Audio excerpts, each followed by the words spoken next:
Prologue. The War Against the Si-Te-Cah. The sagebrush-covered plains of what would one day be Nevada stretched endlessly beneath the searing sun. The dry wind howled through the valleys, carrying the distant cries of warriors and the scent of blood. A coalition of tribes, once bitter enemies, now stood united against a far greater evil, the Si-Te-Cah, the cannibal giants. Chief Wovoka, a respected elder of the Paiute, crouched low behind the rocky ridge, his face lined with age and war. He clutched his bow tightly, his weathered fingers curling around the worn wood as he watched the cave below. The entrance yawned like the mouth of a great beast, its darkness swallowing the sunlight. Inside lurked the monsters that had stalked their people for generations. The Si-Te-Cah were said to be as tall as 3 men stacked high, their hair red like the setting sun, their eyes burning with unnatural hunger. The tribes whispered stories of how the giants would descend upon their villages in the dead of night, snatching men, women, and children for their feasts. No one ever returned, until now. The warriors had done the unthinkable. They had driven the giants back into their cave, forcing them deep into the earth with flaming arrows and relentless assault. It had taken weeks of battle, countless lives lost, but they had trapped the Si-Te-Cah inside. Chief Wovoka turned to his warriors, their faces painted for war, their eyes filled with determination and fury. "It ends today," he said, his voice as steady as the mountains. The warriors lit their torches, raising them high. Then they threw them into the cave. The flames roared to life, spreading like a vengeful spirit, devouring everything in its path. The screams of the Si-Te-Cah erupted from the depths, shrieks of agony, rage, and desperation. The warriors stood firm, their faces grim, as the cave became a blazing inferno. Smoke billowed into the sky, carrying with it the last cries of the cannibal giants. Then silence. For the first time in generations, the land was free. The warriors left that day believing the Si-Te-Cah were gone forever. But some evils never truly die. Chapter 1. Neon Lights. 2045 Las Vegas, USA. The tunnel stretched endlessly beneath Las Vegas, a dark, twisting labyrinth carved from concrete and forgotten history. Above, the city pulsed with life. Blinding neon lights, the ringing of slot machines, the endless chatter of dreamers and drifters. But below, in the depths where the sun had never touched, a different world existed. The Si-Te-Cah had been here long before the city was ever built. Before the casinos, before the highways, before the glittering promise of wealth and sin. The world believed them extinct, wiped out by the Paiute tribe centuries ago, burned alive in Lovelock Cave, their bones left to be forgotten by time. But the stories were wrong. A few had survived, and over the generations they had adapted. Deep beneath the strip, hidden within the vast network of storm drains and abandoned service tunnels, the last of the Si-Te-Cah lived in secrecy. Generations of isolation had hardened them, kept them from the eyes of the surface world. They never ventured up unless it was necessary. When they did, it was only to hunt. The surface dwellers would not miss the ones they took. Drifters, runaways, the forgotten, those who lived in the shadows of the city just like them. A life snuffed out here, a disappearance there. It was never enough to raise alarms. Vegas was a city built on excess, and the missing were just another part of the landscape. For centuries, the Si-Te-Cah had followed the old ways, but the world above had changed, and even the shadows of the past could not hide from it forever. And deep within the tunnels, one of them had already begun to question everything. Drupnir crouched on a ledge overlooking the tunnel's main chamber, his glowing amber eyes scanning the dimly lit space below. His family, what was left of them, moved like shadows, their massive frames blending into the darkness. They were waiting, watching. The hunt would begin soon. He should have felt the same hunger they did, the same excitement, but he didn't. Drupnir had always been different. The others whispered about him when they thought he couldn't hear.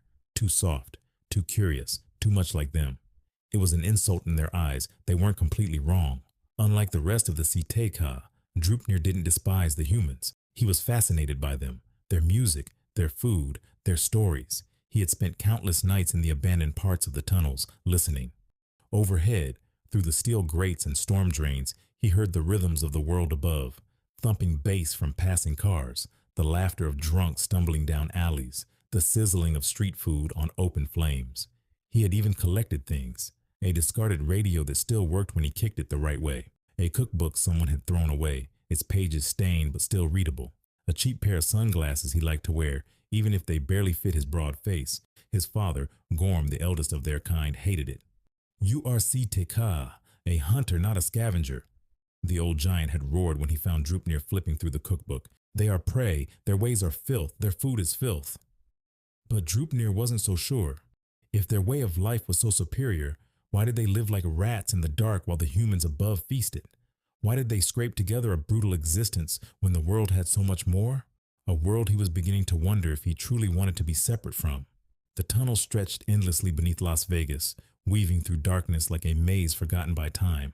The world above was alive with neon, flashing lights and drunken laughter, but down here the air was damp, stale, and thick with something far older. Drupnir walked at the back of the hunting party, his heavy footsteps barely making a sound against the damp concrete. Ahead of him, Ruva, Harg, and the others moved like shadows, their hulking forms silent and patient. They were close. Their prey was just ahead. 3 men, tourists by the smell of them, stumbled near the tunnel entrance, laughing loudly, their voices slurred with alcohol. They were dressed in flashy club attire, half-buttoned shirts and designer sneakers that were already coated in grime from the alley. One of them leaned against the wall, trying to light a cigarette with shaking hands. Another was too busy laughing at his own joke to notice how deep into the shadows they had wandered. "Easy pickings," Harg muttered. The others nodded. Drupnir swallowed hard. This was always how it started. The waiting, the circling, the moment before the trap was sprung. He had seen it hundreds of times. "We should go now," Ruva whispered. "They're too drunk to run." The others tensed, muscles coiled, ready to strike, but Drupnir didn't move. He stared at the men, their laughter bouncing off the tunnel walls so alive, completely unaware that they were about to become nothing more than flesh and bone beneath his family's teeth. For a moment he imagined them somewhere else, back in their hotel rooms, passing out on a pile of takeout containers, or maybe at an all-night diner, stuffing their faces with pancakes and bragging about how much money they lost at the tables. They were alive. They weren't food. "What are you waiting for?" Ruva hissed. Drupnir's hands clenched into fists. His heart pounded. He didn't want to do this. "Drupnir!" His father's voice was like thunder, low and final. Drupnir took a shaky step forward, his stomach twisted. Then, one of the men turned. For the briefest second, his drunken gaze met Drupnir's. He didn't scream. He didn't run. He just looked at him. Something in Drupnir's chest tightened. Drupnir pivoted away. "I'll keep watch," he muttered, stepping back into the shadows. Harg let out a low growl of disapproval but said nothing. The hunt began. Drupnir forced himself to look away. He didn't move until he heard the first scream. Later that night, the scent of roasting meat filled the cavern, thick and greasy, clinging to the damp tunnel walls. Drupnir barely resisted the urge to gag. It was a scent he had known since childhood, one that had once made his stomach rumble in hunger. But now it disgusted him. Across the chamber, his brother Harj crouched over a crude fire pit, gnawing on a roasted limb, grease and blood dripping down his chin. His powerful hands tore through the cooked flesh with ease, snapping bones like twigs, his heavy breathing filling the silence between bites. The others sat nearby, devouring their meal, murmuring in their deep, guttural tones. The flames flickered, casting grotesque shadows across the tunnel walls. Drupnir turned away. Not hungry. He didn't have to look to know it was Ruva. She was smaller than the others, but vicious. Her sharp features always twisted into something smug, always watching, always judging. "Strange," Ruva continued, circling him like a predator. "You've been refusing food more and more these nights, brother, losing your taste for it." Drupnir didn't answer, but the others had heard. Harg wiped his mouth with the back of his hand, his red-stained gaze narrowing.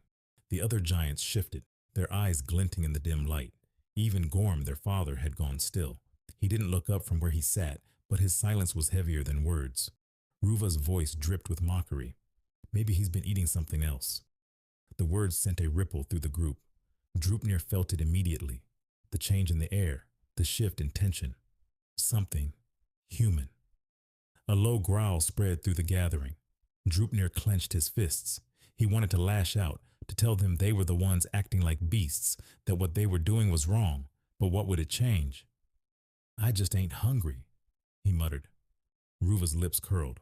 "Liar." Drupnir barely had time to react before Harg lunged. The impact was thunderous, sending them both crashing into the stone wall, dust and loose rock cascading around them. Harg was a skilled fighter, second only to their father, but Drupnir was stronger and bigger, the largest of them all, other than Gorm. His massive form overshadowed the others, his frame built for war, for crushing prey, for dominating the hunt. He should have been their greatest weapon, but instead he refused to fully buy into their ways. That, more than anything, infuriated them. "If you don't eat, you're weak," Harg snarled, his massive hands crushing down on Drupnir's throat, forcing him down.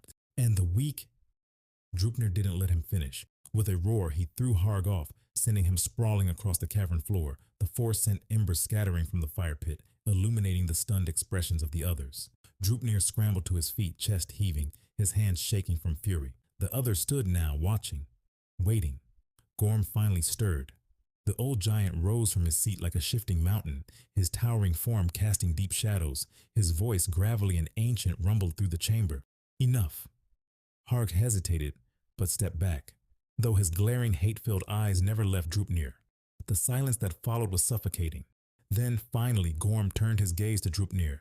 His cold stare bored into him, the weight of generations pressing down like stone. "You are not like us."